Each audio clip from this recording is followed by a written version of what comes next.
अस्य श्रीचन्द्रकवचस्तोत्रमहामन्त्रस्य गौतमऋषिः अनुष्टुप् छन्दः सोमो देवता रं बीजं सं शक्तिः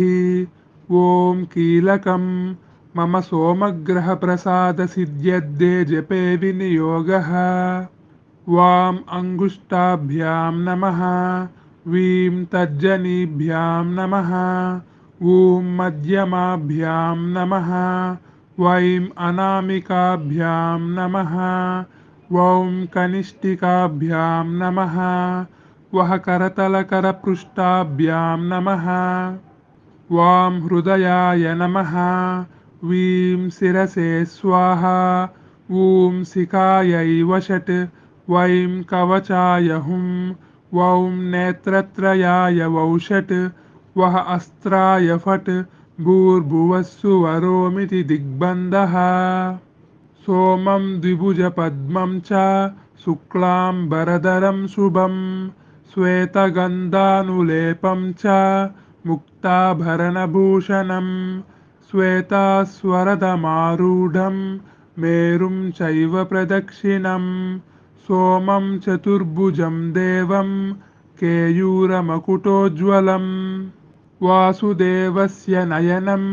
शङ्करस्य च भूषणम् एवं ध्यात्वा जपेन्नित्यं चन्द्रस्य कवचं मुदा शशी पातु शिरोदेशे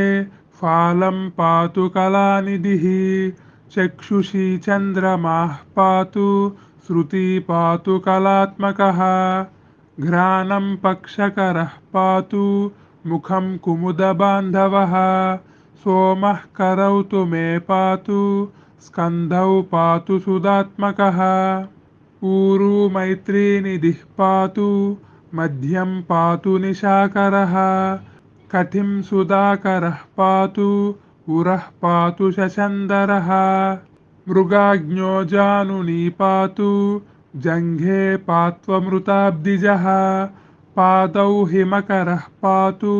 पातु चन्द्रोऽखिलं वपुः एतद्धि कवचं पुण्यं